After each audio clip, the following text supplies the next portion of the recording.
Hey YouTube, what's going on? Jason Whaling here, and today I want to talk to you guys about a real common misconception that I run into a lot when it comes to investing in the stock market. And that's this whole one stock approach versus investing in just like a pool of stocks, specifically mutual funds. And for some reason, when it comes to the market, a common misconception is that more is always better. It's essentially doing quantity over quality because there's this thought that you can't really attain quality. And we've pretty much all heard this logic before. I mean, it goes something like this. If you invest in a pool of stocks, you'll be safer than if you invest in it in just one. This way, if one stock goes down, you don't lose your shirt because you have 20 or 30 mediocre ones, right? Something to that effect. Well, really, this is no better than just throwing paint on a wall, essentially. You're not looking to figure out which stock is the best or which stock is the worst. So instead of taking the time to figure out which stocks are actually going to be profitable, and yes, it is possible to do this, mutual funds tell you that it's impossible, so we're just going to pick a bunch of companies and follow our objective, our quote-unquote objective, and sit back and see which ones do well.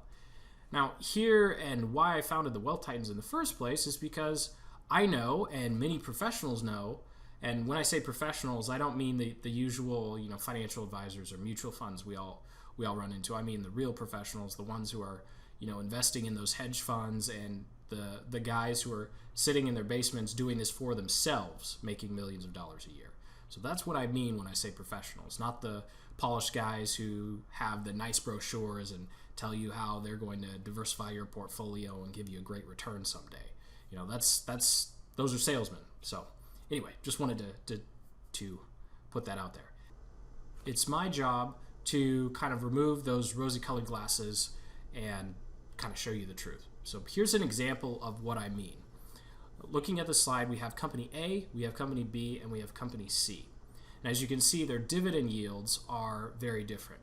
Now, mutual funds, normally they have a loose objective or classification for the types of stocks they're investing in. So they'll do small caps, or maybe they'll just invest in Brazil, or maybe they're emerging markets, so they're all over Latin America and parts of Asia, whatever it is. It's kind of this really loose definition of where they ought to invest. And actually, if you read prospectuses, you'll see that many mutual funds can actually invest up to 30 or 40% of their assets in whatever they want. So you could have an emerging market fund with 40% invested in US large cap stocks.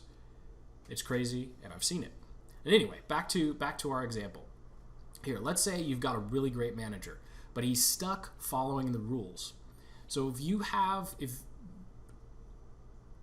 in this example, we're looking at a mutual fund that invests in dividend stocks. So the prospectus and the objective, for those of you who don't know, the prospectus is just a document that says what the mutual fund invests in.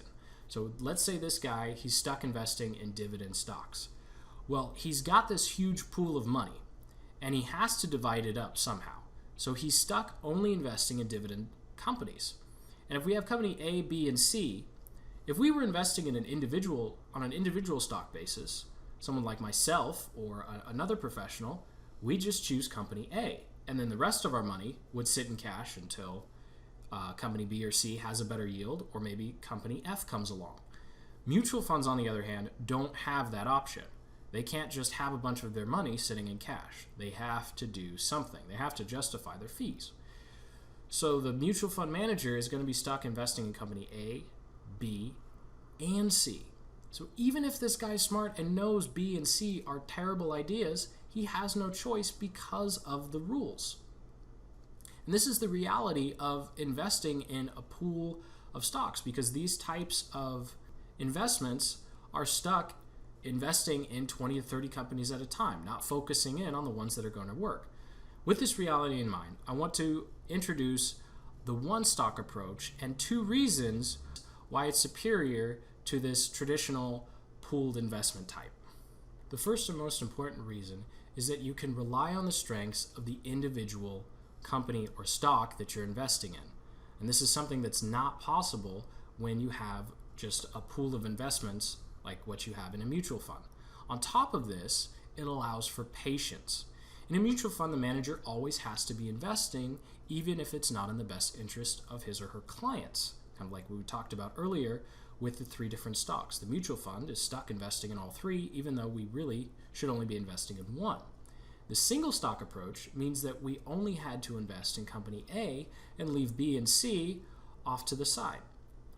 All that you need to successfully pick good companies when investing on an individual basis is using what I like to call the 3 power metrics, and it ensures that you're picking a solid company before you ever invest a dime of your hard-earned money. And the 3 are sales growth, price to earnings, and equity growth. And I'll go through a live example in a bit and 2 software tools that will make this a complete breeze. I mean, it's literally drag, drop, and push a button.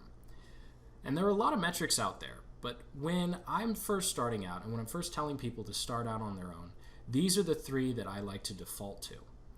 And there are many more that you can use later on down the road as you learn, but I suggest you stick with these 3 when you're first starting out and to keep the process nice and simple. And it will help us avoid companies like B and C that we saw on the last slide.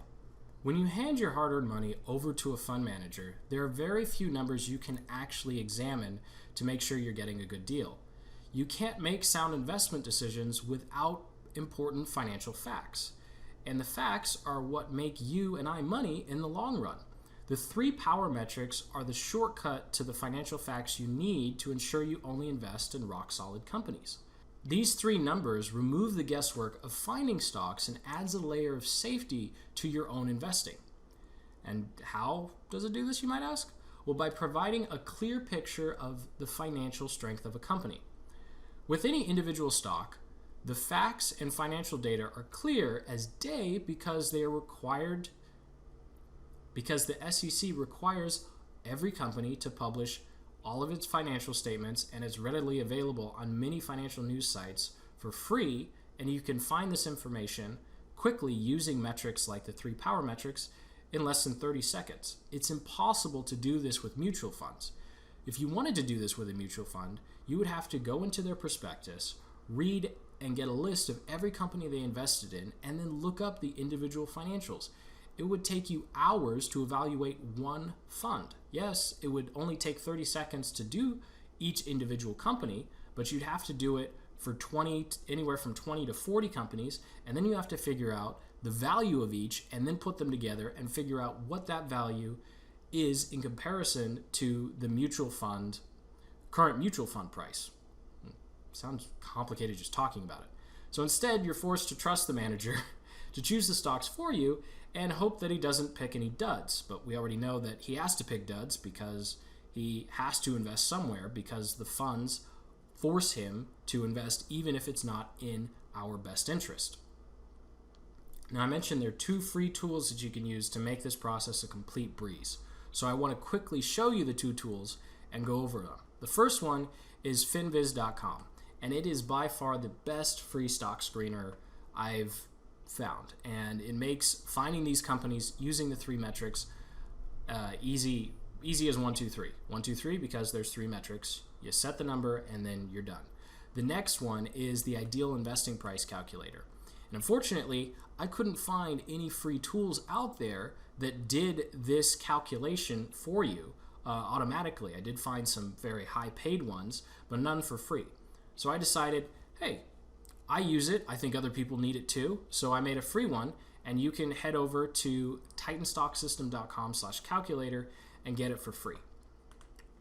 And so this is you just click this button, enter your email, you get the tool for free. I'm going to go over to Finviz and show you how easy it is to find good companies using these 3 power metrics. So I'm at finviz.com. I just click screener and X out the advertisement. That's what I get for not using ad blocker. I go over here I click on fundamental. Now you notice there's a lot of different ones. Just don't worry about it. We only want to focus on 3 to get a nice, quick, solid list. Okay, so I'm just going to go over here and find sales growth over the past 5 years. and it gives you all these fun numbers. We just want over 5. You'll notice the total here will get smaller and smaller with each metric we add on. Then we have the price to earnings ratio, or PE. We want it low, below 15. Wow, we're down to 449 stocks. And you can see just by using these two metrics, we've cut down the 6,000 plus stocks on the market to 450. 450 is still a lot, but it's a lot less than 6,000 plus. Equity. Oh, you know what? We're going to use return on equity. So we'll use return on equity greater than 5 years. Depending on the screener, there are paid screeners that whichever screener your broker has, it'll probably give you equity growth rate. I forgot that FinViz only uses return on equity, but that's just as good for what we're doing. All right, so we've got 433 stocks. Now, before you freak out, we don't need to go through each one of these. So I'm going to pause the video real quick, and I'm going to add a couple of descriptors to show you how quickly this 433 stock list can be whittled down to something that's easy and manageable to use.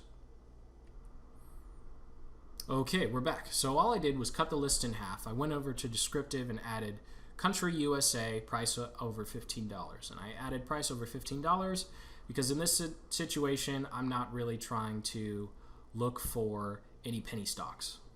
So I like staying out of penny stock strategy, especially when you're looking to invest. If you're trading, that's a whole nother story. That'll be another video.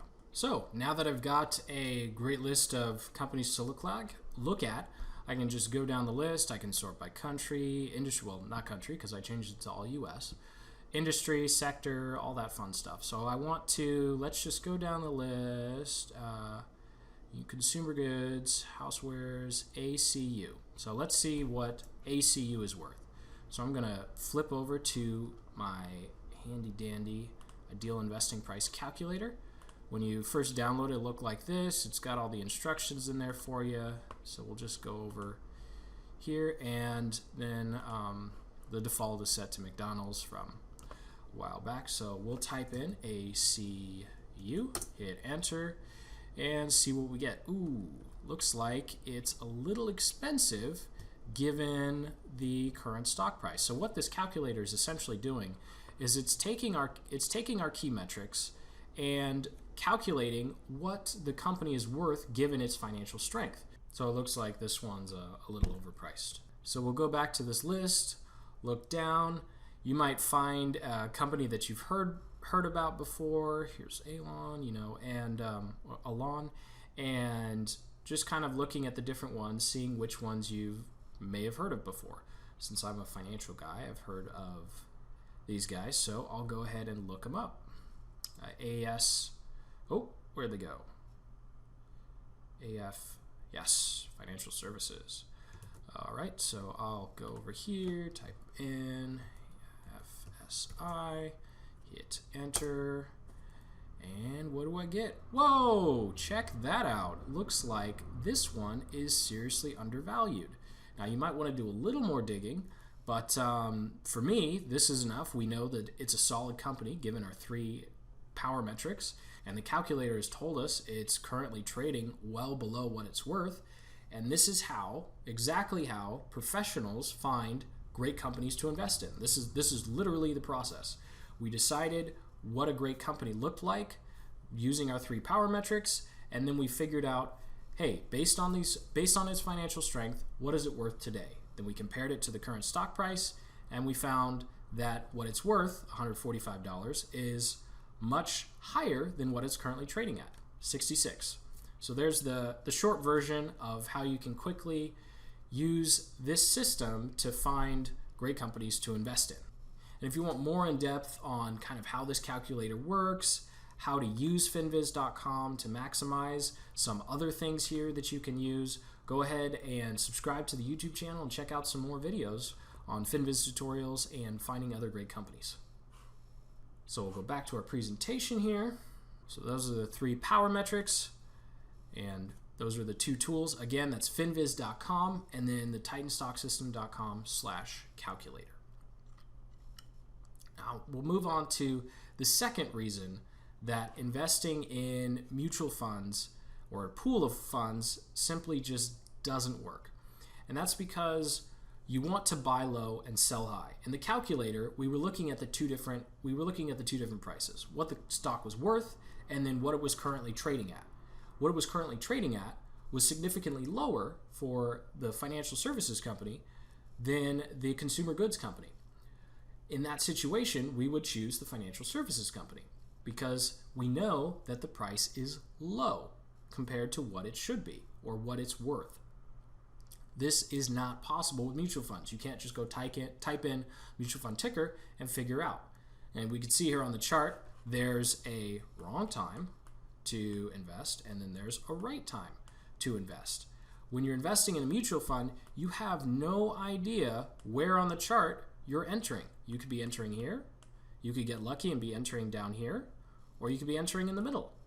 And of course, because you don't know the relative value, what we're going down here, oops, that kind of blocks out the chart, you could invest here thinking you're investing low when really you're on a downward slope here, or a downward trend, I should say. And this actually is an actual fund that we'll get to in a second and show you how dismal this kind of performance can look compared to what you get if you just had chosen an individual stock inside of the mutual fund. And that leads us to the battle of one stock versus 40 stocks. Now, using the Power 3 metrics, you could have invested in this company, Gentherm Incorporated, and you would have bought around here, because that's when the calculator would have told you to invest using the 3 power metrics. And anywhere along this line, you could have sold for anything from a 20 to 40% return. Now, what's really cool about this chart is I want you to notice a small font on the bottom is the timetable, because I wanted things to be fair, so I looked at returns over 1 year. And you can see that even if you'd only held it for 6 months, you probably would have gotten something like 20%. Ooh, that's a terrible 20. Let's leave that alone. 20%. Still getting used to this little mouse cursor here. But 20%. But over the course of a year, October to October, you would have banked in a 40.91% return. I don't know about you, but I think that's pretty good. Now, compare this to a high, quote-unquote, a high-performance small-cap mutual fund that invests in companies just like this one. So looking at this small-cap mutual fund, we see that over the same period that Gentherm took a 40% return, this one lost a little over 7.5%. Now, luckily, it leveled out. However, this is really kind of the choice you have, because the mutual fund is going to invest in the guys that do 40%, and then they're going to also invest in the guys that do negative 40%. And that's how you get these huge dips and then kind of just averaging out. All right, so in conclusion, you really have two choices. If you focus your investment energies on individual stocks when it's priced at a bargain, like Gentherm was back in October of 2013, you end up getting in low and selling high and walking away with gains that are far greater than you could ever hope to achieve with a pool of investments like mutual funds. You know it's not going to tank and become worthless because you have the 3 power metrics and you've done your financial homework. These financial facts add an ironclad layer of safety that mutual funds simply can't provide. You can choose to invest in profitable companies based upon financial facts so that there's no guesswork and you're not gambling on random individual stocks that you hope go up, or gambling in mutual funds with a pool of stocks you hope go up. So it's up to you to decide. You can take the one stock approach and take 40% returns. Now, I'm not going to lie, you're not always going to make 40%, but 40% can be pretty typical once you get the hang of this. Or you can stay with mutual funds and continue to enjoy dismal returns that are sometimes negative. It's up to you.